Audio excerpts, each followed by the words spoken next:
Hello. Hi. Hello. I'm gonna make you a co-host so that your video is enabled.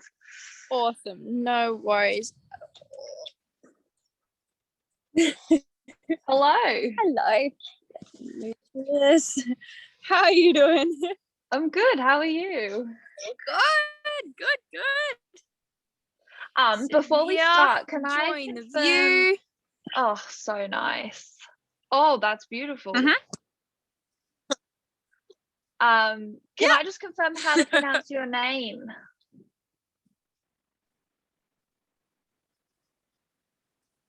Yeah. So it's Pacha.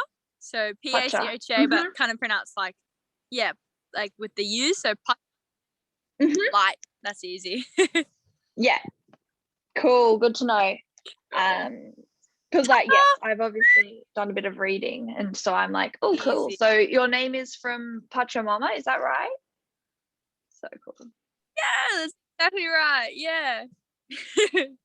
So cool. Oh, come on, check off. Little dog here.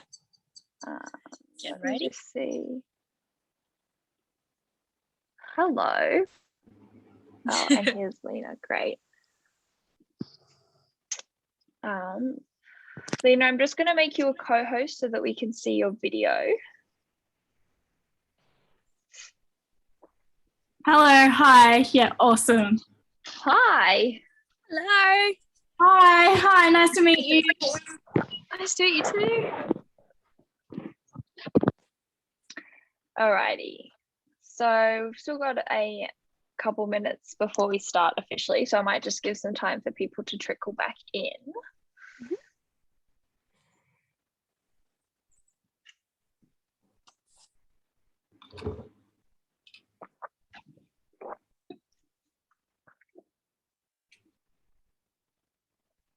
When we started doing remote work, when I was at Future Super, as a team, every day we'd have a check-in question. So if you're not a panelist, I invite you to put your answer in the chat so I can see it.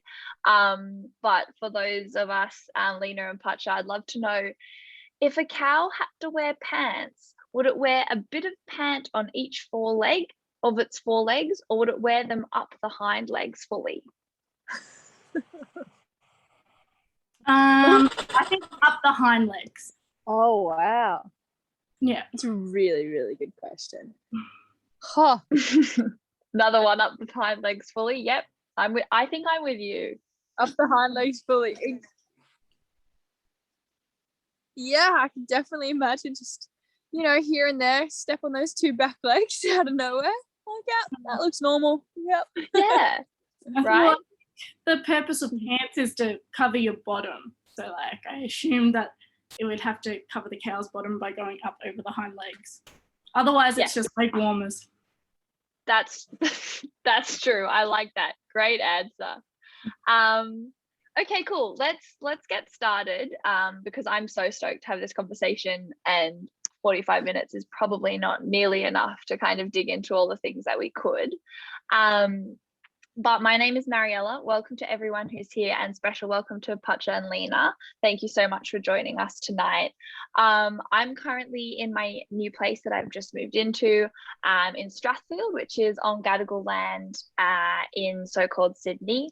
And I would love to invite each of you to as we begin, kind of dwell on who you are, what your lineage is, your heritage that's brought you to where you are today, and if that involves acknowledging the land that you're on, that would be wonderful. Lena, maybe let's start with you. Yeah, awesome. Hi everyone. So my name's Lena Charles, and I'm a proud Yorta Yorta Gunai Kurnai woman. So I have strong ties to Yorta Yorta country, which is in Shepparton on my grandfather's side, and Gunai Kurnai land down in Bairnsdale in Gippsland. So, and been living on Wurundjeri country for the past 10 or so years. And yeah, I'd like to acknowledge and pay my respects to all the traditional countries in which you're all tuning on from this evening. And I'd also like to acknowledge that sovereignty was never ceded, and that this always was and always will be Aboriginal land. Thank you, Lena. My name is Pacha. My father is from Ecuador in South America, and I was born in a indigenous community with the Quechua people. And so I was brought up with the understanding and relationship with Pachamama, so Mother Earth in that translation. But I've lived in Australia all my life, and definitely love to pay respects and acknowledge those traditional owners and elders, both past, present, and emerging. We're currently in pronunciation, it might be off, but Lurawita in Tasmania. Currently traveling around the coastlines and visiting very, very sacred, very beautiful places, and hopefully continue to protect and return these amazing locations back to rightful owners and traditional owners. So that's, yeah, we can talk a little bit more about the Taka and Takana run, but yeah. Great, thank you so much. So for everyone who's joining us tonight, I'm just going to read out the bios of our two guests. So we have Lena. Lena Charles is the head of impact at Clothing the Gap, who you might have heard of or seen their teas going around. They're kind of everywhere at the moment, which is so exciting to see. Lena's a proud Yorta Yorta and Gunai Kurnai woman, as she said earlier, and she spent the past few years working with Spark Health to deliver health and wellbeing programs to the Aboriginal community in Melbourne and beyond. Lena was also a graduate of the Indigenous Marathon Foundation in 2020, and it says here that you ran your second fastest half marathon time just this weekend. Is that right? Yeah, that was a bit of a surprise. I wasn't expecting to come out with that. So yeah, I had a great weekend, and that's why my hair's congratulations. My hair's a bit fluffy at the moment. So as you know, you don't wash your hair very often, and you wait till after a race. So yeah, so apologies for that. Oh, good. That's so exciting. And we also have Pacha Light. So Pacha's a pro surfer who's currently, as you said, living her best van life in Tasmania.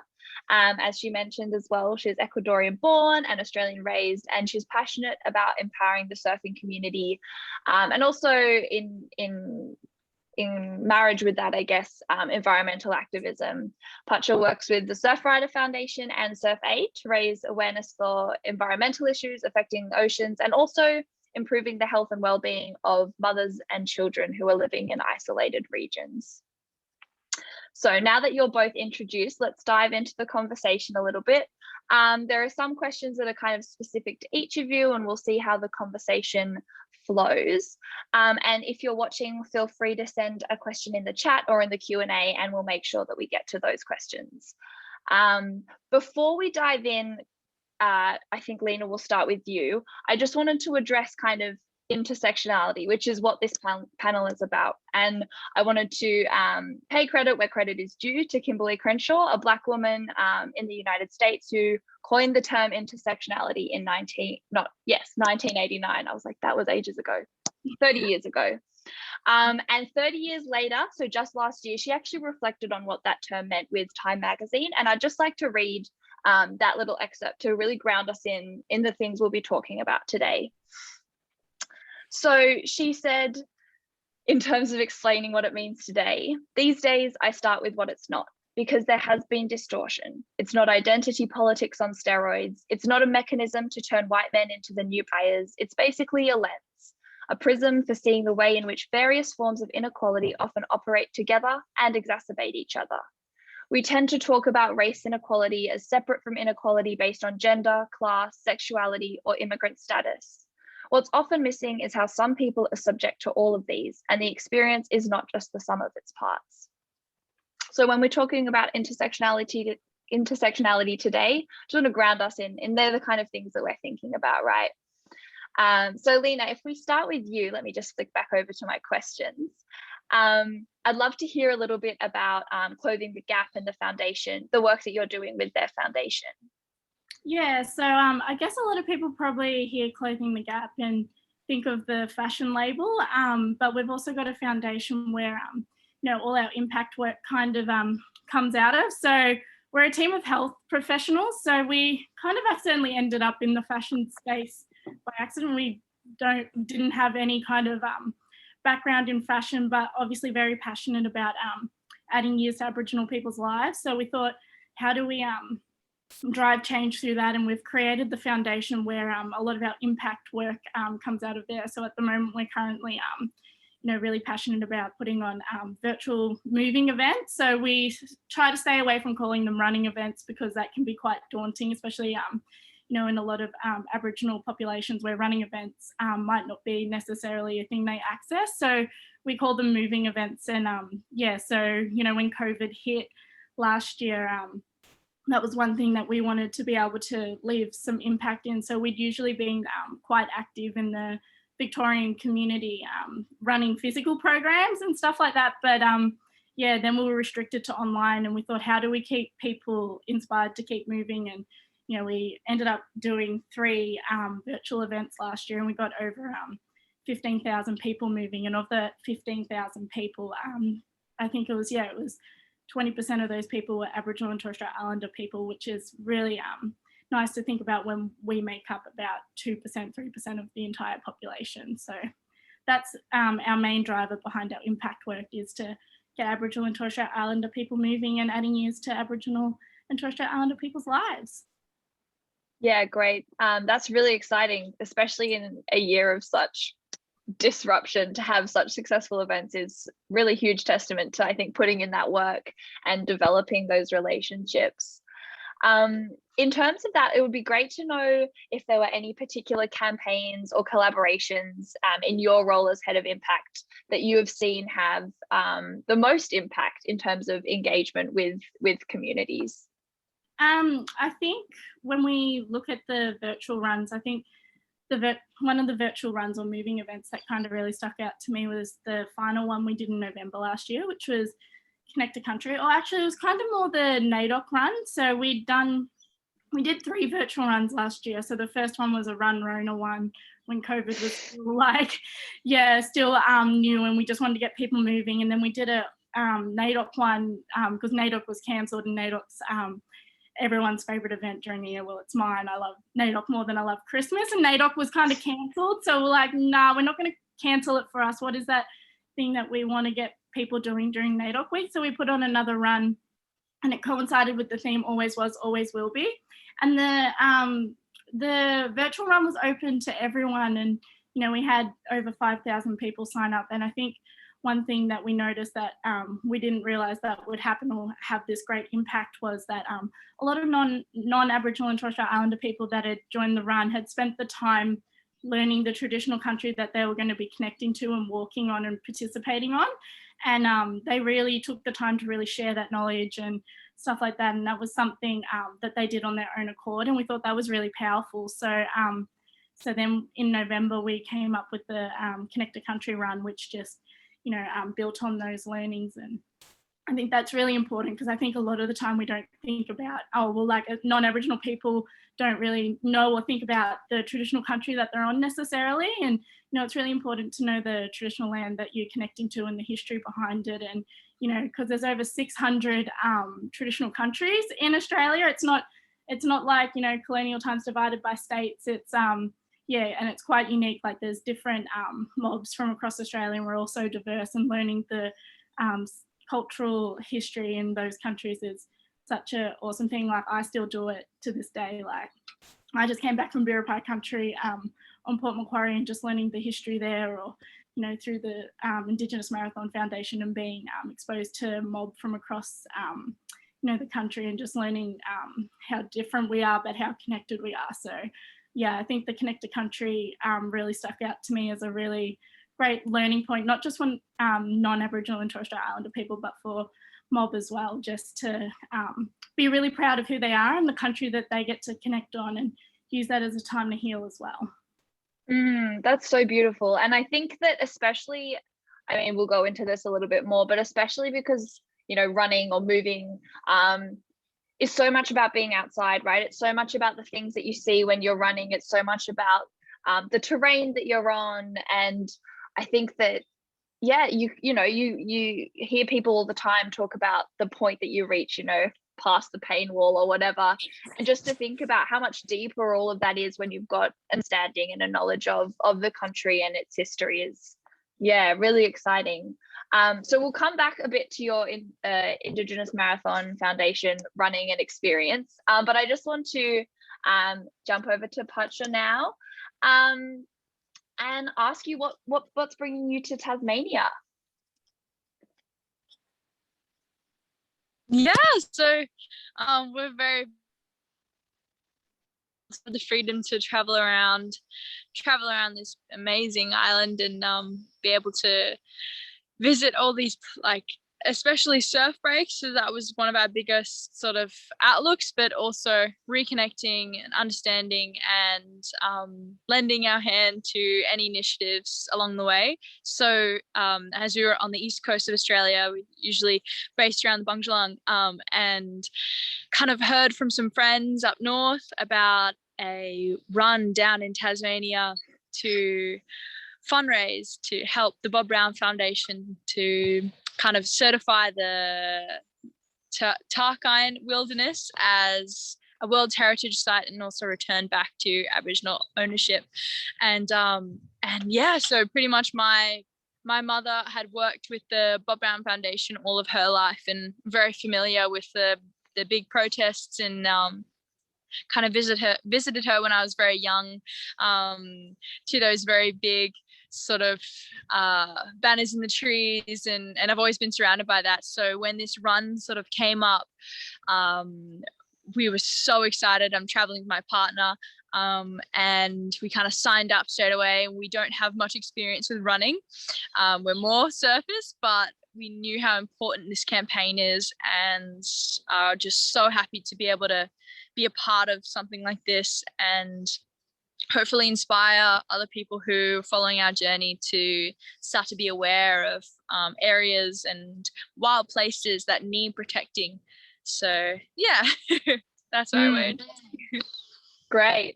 On that, I've obviously done a little bit of research before this chat, and I would love to know a little bit more about what it was like being, I guess, raised by activists and how that's shaped you into who you are. Read this message. Careful not to send it. Oh, 1 second. No worries. Yeah, I'd love to hear that.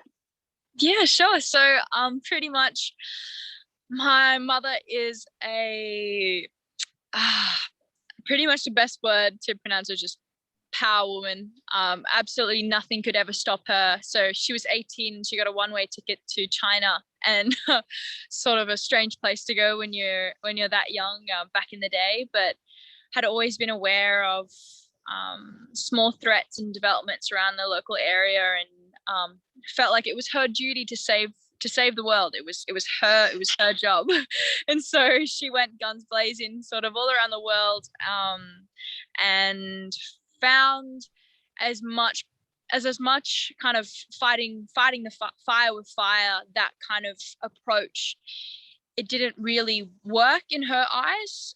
She had been arrested many times and traveled following wood chip transportation and logging in Indigenous communities in the Borneo and Kalimantan area, and found that there was one thing that could unite people all over the world, and that's this shift of mind, shift of thinking, shift of understanding.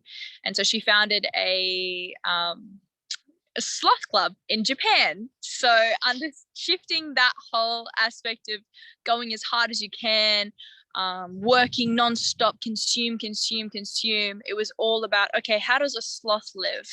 How do those slow creatures, peaceful, climbing down to the tree once a week to just dig a little hole and do their little business, and then just go back up the tree and sleep all day.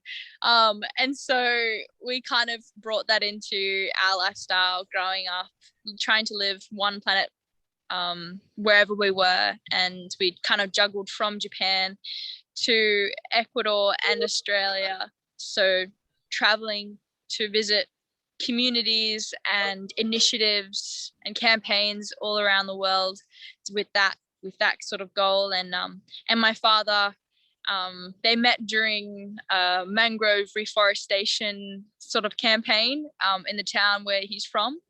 And just last year, I went over to West Papua and did a whole mangrove plantation sort of day with a very remote community to then be able to understand that connection with the local environment and local communities, that sort of connection there, but also how much carbon sequestration those mangrove trees sort of hold in their ability. And as surfers, you know, we get to see that imminent change every day in the ocean, and knowing that there's a way to not only stop erosion and the health of local ecosystems, it's also a way to sequester that carbon and start to, you know, really ignite that feeling of hope.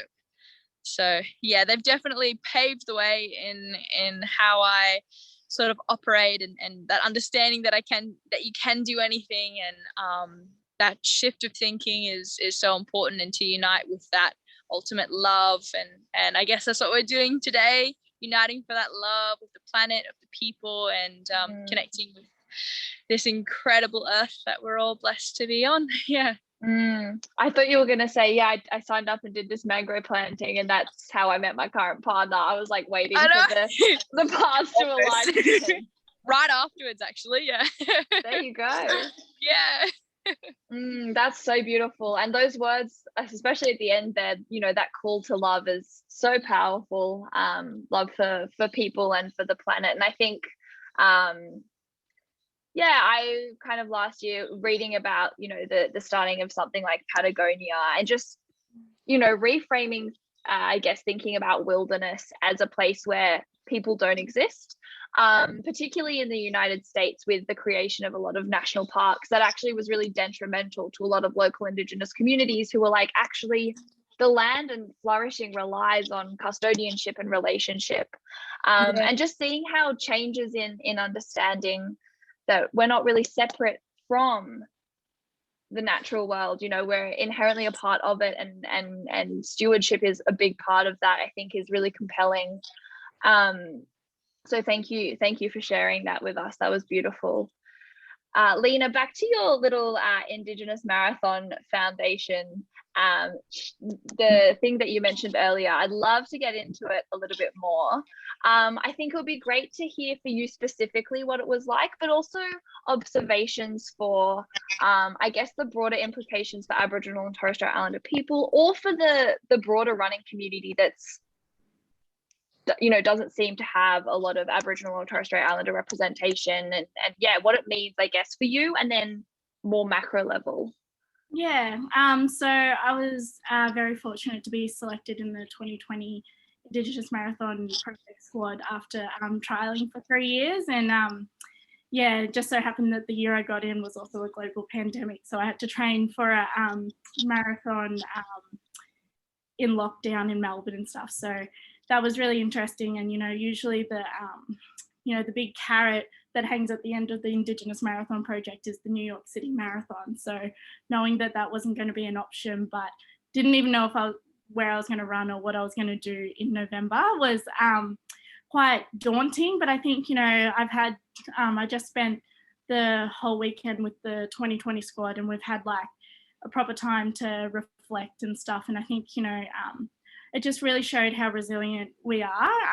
You know, it's not easy running a marathon, so people that have ran would know what I'm talking about. Like, running is honest. You know, you can't cheat a marathon, and you know, they say silly people don't run, like, because it's hard. It's a really hard thing to do. So, you know, trying to run out there and not knowing when you're going to run, or where you're going to run in November is really hard. So I'd often, you know, be training, and I'd get out for 2 hours a day because that's all I could do, and be like, why am I doing this, and what's going to be the purpose of this? And, you know, really channeling your resilience. I think that was the biggest learning curve for me anyways. And I was very, very, very fortunate when the time came, they decided, obviously we couldn't go to New York, world's biggest marathon. And I love New York and I've seen the marathon over there. So knowing that that wasn't an option, but we decided, the Indigenous Marathon Foundation decided to run its very first Indigenous marathon in Australia, which was really cool. So we did it in Alice Springs in November, in the middle of the night, by a full moon. So we started running at 10 p.m.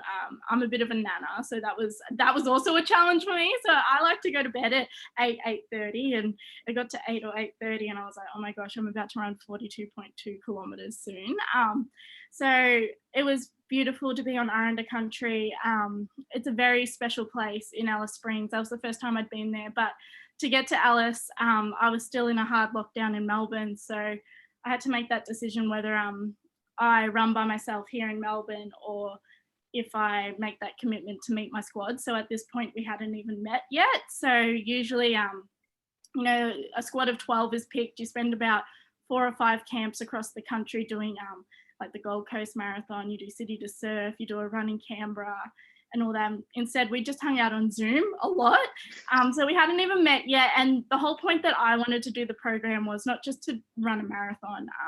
I just wanted to, meet other amazing Aboriginal and Torres Strait Islander people. So I knew that it was important for me to meet my squad at whatever it took. So, I made the decision to go to quarantine and spend 2 weeks in quarantine in Darwin.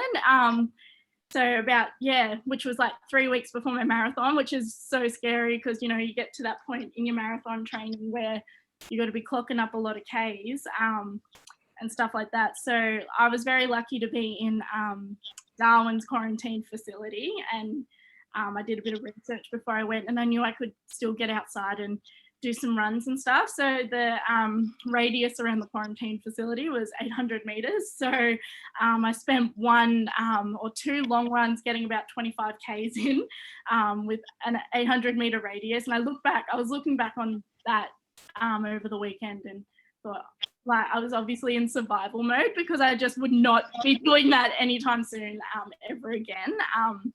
But yeah, so super fortunate to have been able to get myself to Alice, and one of the best decisions I made in terms of my journey in the marathon project. But I guess the impact piece on top of that as a whole collective, this squad was very unique in that they we didn't just have to overcome doing a marathon. Marathon's hard, but a marathon during a pandemic with the unknowns also very hard. And I just spent the whole weekend with the squad and hearing some of their stories that have come out of what they've done has been really, really inspiring. So, for example, we had one squad member from Alice Springs, and because you're hanging out on Zoom, you don't really know them too well or what's really going on with their training and stuff. And, I think through the 6 months, we thought that this squad member was just a bit lazy because we all followed each other on Strava. And so, everyone's looking at each other's training, and she wasn't training too much. And everyone's like, oh my gosh, she's not committing to the program. But she actually shared over the weekend how that was due to her partner not being there to look after her kids, and her partner had a bit of a drinking problem and stuff like that. So while she was out trying to run 30 Ks, she was worried if her partner had even come home yet to look after the kids, and things that she'd never shared with us before. But after the marathon, he actually joined in on the marathon in Alice Springs. He ran a good 5-7 Ks, rubbed Voltaire on her back, and he did a triathlon, like a little mini triathlon about a month later, and bought a Garmin, and now they do running, and the kids go to running club. And it's just those stories that leave such a great impact. And there's 109 Aboriginal and Torres Strait Islander graduates of the program now, and we're just starting to sprinkle little seeds all through Australia and really build the running community in Aboriginal and Torres Strait Islander populations. And I think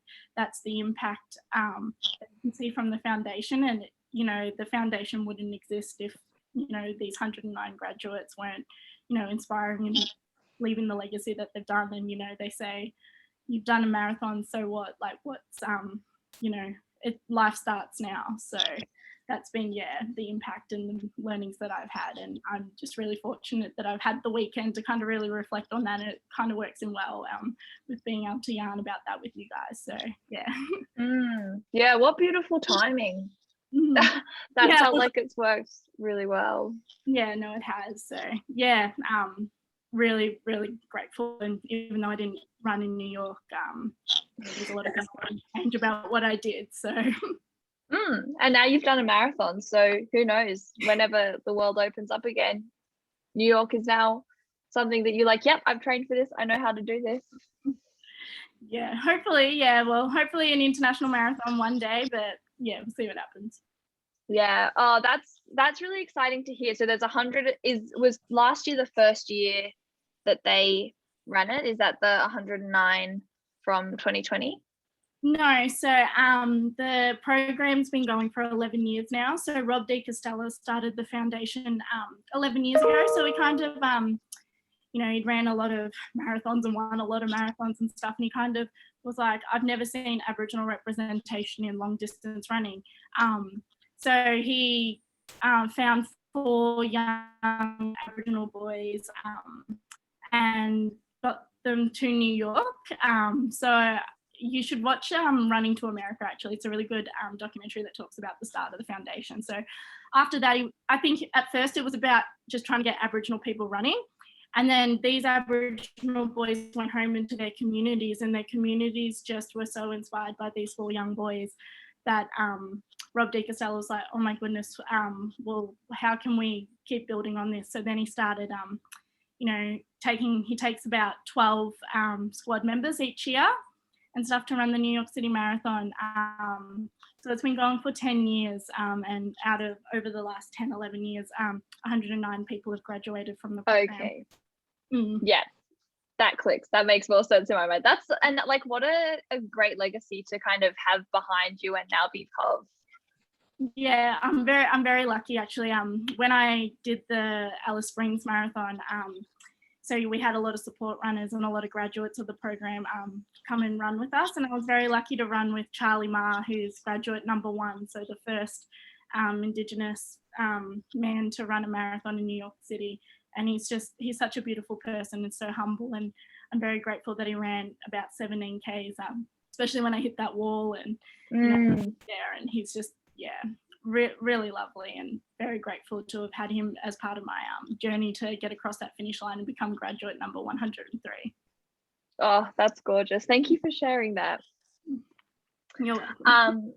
Yeah, Pacha, I would love to know, this is going to be a kind of fusion of 2 questions. I would love for you to kind of just ad-lib for us what it is about surfing, what it is about being in the ocean that inspires you. I guess to environmental activism and not just for yourself, but spreading awareness, I guess. We'll just start with that. Yeah, for sure. So I guess, like the forest would to, those who spend so much time in the forest, I think the ocean has become such a incredible entity to me personally, and has guided me and has taught me throughout, all those hard times, those happy times. It's something that's always been with me. But to broaden it out, it when you think of it, it is like a mother. In many cultures, I visited the Haenyeo divers in South Korea, a group of women who would support their communities and dive for abalone, and they dove for the king's pearls, like they're for centuries. These old women would go out into the ocean and kind of gather into the sea, and they referred to the ocean as a womb, and umi in Japanese is actually ocean and womb, so it's the same words, and it's this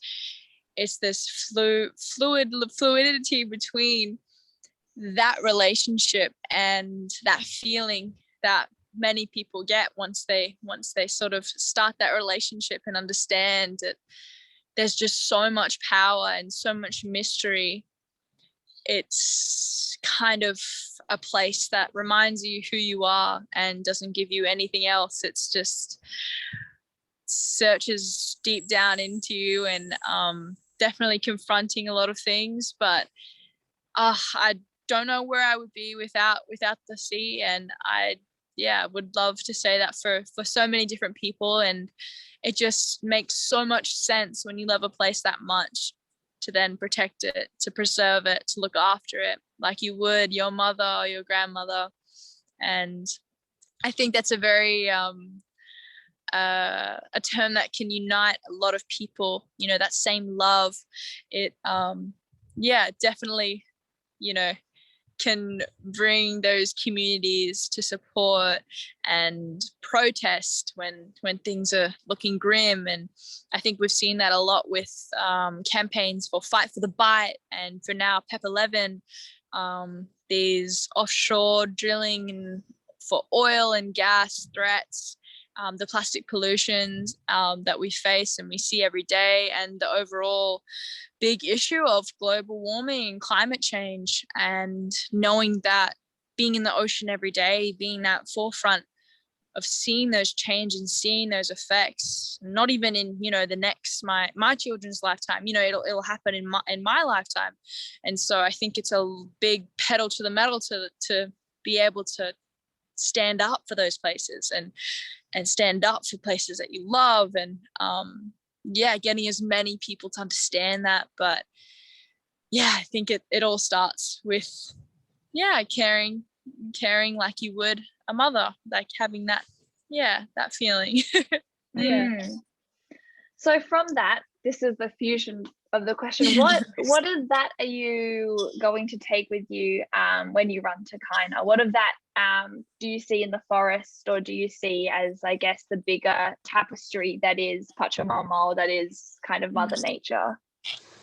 Oh, definitely seeing that same feeling, that same kind of embrace, both in the ocean and the forest, and that connection that we can't have one without the other, the health of the forest and the health of the oceans, knowing that, you know, destruction, logging, acid mining, open pit mining, it all trickles down into the sea. And, you know, this warming of the seas, and then these irregular weather creating all of the wildfires and threats that we have inland, is just another cycle. And so I think that's that same willingness to protect, and knowing that it is not easy, and there's definitely not a black and white situation to it.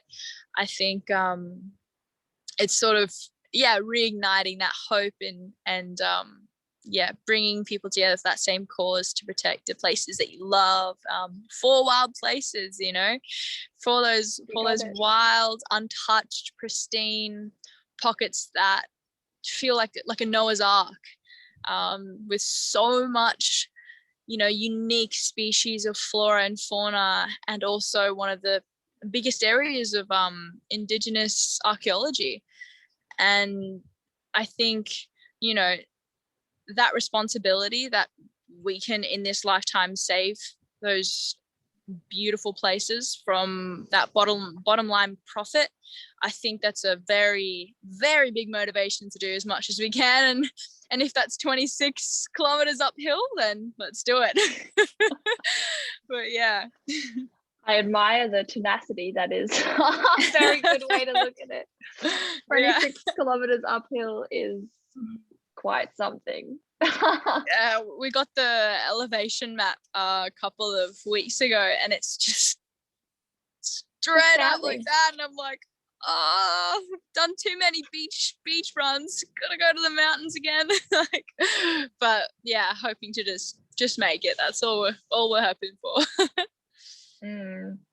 Yeah.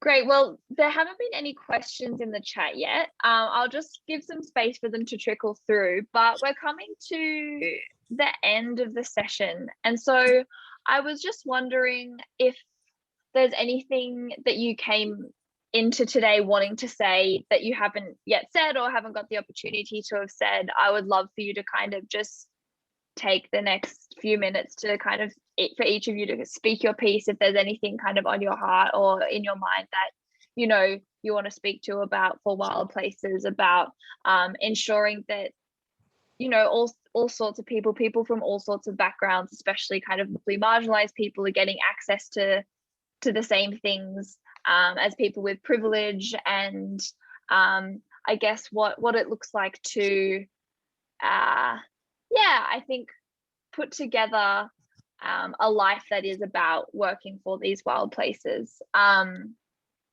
So Pacha, I might let you think about that while we take a question from Hillary.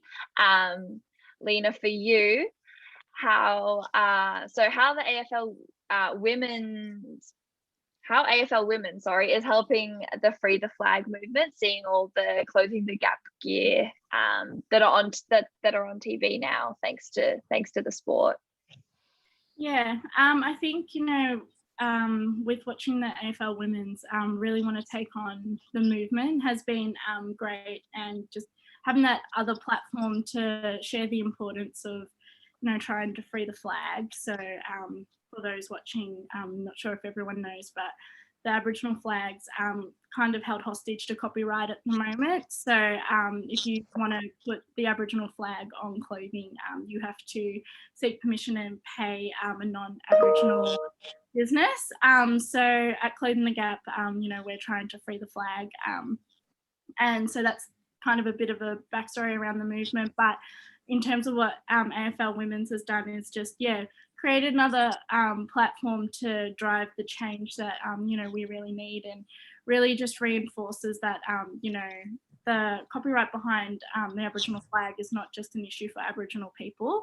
I think when this first came about, I think a lot of people probably just assumed it's for Aboriginal people to free, or maybe in particular Aboriginal businesses. So at first it was kind of, you know, the non-Aboriginal business wearing clothing was kind of targeting businesses per se, but you know, it's a problem for everyone, because at the end of the day, the Aboriginal flag holds so much significance to Aboriginal people, and you know, and should be right up there with the Australian flag. But unfortunately, if you want to go buy a flag from, you know, the website, you have to pay more for the Aboriginal flag because of the subject to copyright. And you know, so this is you know, an issue not just for Aboriginal people to free, but non-Aboriginal people can play an integral role in that too. And you know, AFL women put their hand up and said, you know what, I want to say something, and I want to drive change around this too. And you know, we're just really grateful that, you know, we're able to have that kind of reach. And you know, fingers crossed, you know, the Aboriginal flag turns 50 this year, so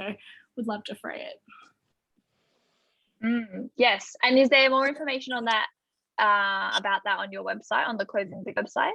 Yeah, so if you head to Clothing the Gap website, we've got a whole section on the campaign, and we've got the history about the flag. It's and then we've got a petition that you can sign and share as well. We've just got lots of information. So we've been, you know, fighting to free the flag since 2019. So it's been it's been a long journey so far, but we're not giving up yet. So yeah, all that information, all the work that's gone behind the movement, and also just the history behind the flag is also all on the website. So I really encourage you to check it out and have a read, because it's so hard to talk about free the flag, because there's so much information involved in terms of what is a copyright versus artwork and all those things, and I can't get in the nitty gritties and how do we actually free a flag. But if you know, are interested, all that information's there, and you know, I really encourage you to have a read and think about how important the Aboriginal flag is, not just to me, but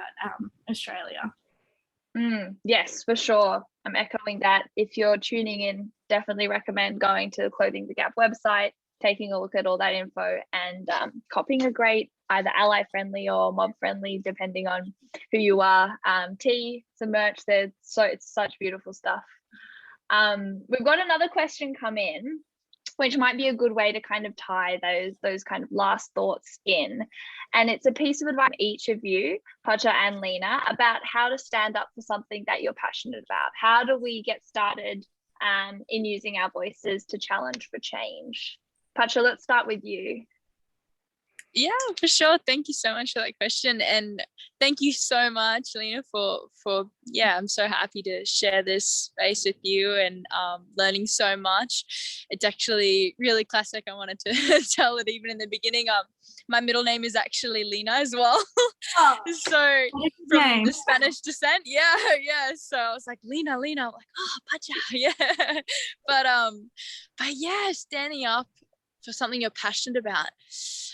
Wow, I think those first logistic steps is like hopping online and finding out if there's any organizations and not-for-profits that can support your vision and your goal. And if there's not a place for that, then it's all available there to just go dive in head first and be able to start that for not only yourself, but for the future generations to come who have this same feeling in their bones to just devote everything to this one cause. And yeah, I think it's an amazing thing, and to be passionate, to have that fire for something you truly believe in, and to see that change slowly progress. And I think nothing's more rewarding than that. It's been amazing to see the evolution of even the surfing presence and understanding about this incredible environment that we're in every day, and more awareness around that, even around shark conservation. Back in the day at school, I would have conversations and everybody's like, oh, you're crazy, like why would you want to save the sharks? I'm like, well, without it, you think. And nowadays it's just, yeah, so amazing to start those conversations with surfers, and they've been knowledgeable enough and have done that research to kind of be able to sort of have that responsibility of what they're in every day. So I think it's about those small steps to create the change. And yeah, there's nothing stopping you. I feel like there's always possibilities and opportunities to do what you love. And yeah, it's sort of, the world is all open, and for that stuff, just got to work hard enough for it, for sure. Yeah. Yeah, beautiful. Lena, what about you? What are your top tips? I just think, if you've got that passion and that real need for change, don't be afraid to stand up. I think often we're so easy to just not stand up or take a seat and stuff like that. And don't be afraid to stand up for change. So like, if something needs changing, or you want to do something about it, just do it. I think, looking back on the Free the Flag movement, we knew it was wrong, and there wasn't a moment in time that we decided to take a back seat on that, and we just acted upon that straight away, because we knew that's what we needed to do, and we were really passionate about it. And I think the other thing is using your own skill set, or what makes you passionate to drive change. So I guess sometimes some people don't know how to use their voice or make change, and sometimes it's as easy as taking a seat and reflecting on what are you good at, what are your skill sets, how can you use that to create a platform or use a voice. So whether you're you might be good at writing, or you might be good at photography, or it could be something completely different. You could have a range of skill sets, and I think that's the options are endless. So don't ever think you're limited to creating change. And I think a lot of people think creating change is being big and huge and at the forefront all the time, and not many people, there's some people that don't identify with being that person that stands at the top of a rally and screams at the top of their lungs to drive change. Like, I know I don't identify with that person, but I've got other skill sets to drive change. And there's so many ways, and don't ever be afraid to put yourself out there and use what you want to drive that change, whatever that may be. Yeah, it makes me think a lot of stuff that came out, I think, is we were really deep in the darkness of the pandemic, and with Black Lives Matter kind of sweeping the world, and Stop Black Deaths in Custody as a movement taking hold here, kind of a resurgence of all of this, that idea that there are multiple roles to play, I guess, in the revolution, or just in this building of a new world that we all want to see. So you've got the people who are healers, or people who are I guess pioneers and prophets, and not everyone, as you said, it's not all about being the organizer or being out the front. Sometimes it's about bringing the food, or having the debrief conversations, or being the first aid trained person. Like, there are so many things for us all to do. And I think, yeah, that was such a beautiful point for you to raise, that there's no one way to look like a passionate person fighting for change, right? It's who you are. It looks like what you look like when you let that passion kind of take hold. So yeah, thank you so much for those beautiful observations. That was a great conversation. Thank you both so much for joining us. We're right on time now, a little bit over. So that brings us to a close. I'll stop the recording so that people can hop out, grab a cuppa, grab a bite to eat before the next session. But I just really wanted to thank Lena and Pacha again for joining us, and for really blessing us, I think, with your words and the conversation. No, thank you for having us. I've really enjoyed being able to reflect on a lot of things and share stuff, and yeah, really encourage anyone to head over to Closing the Gap, and if you have any questions after or something pops up later, feel free to reach out. I'm always happy to have a yarn. So thank you. Thanks so much. Thank you so much. Thanks for having us. No worries. Bye everybody.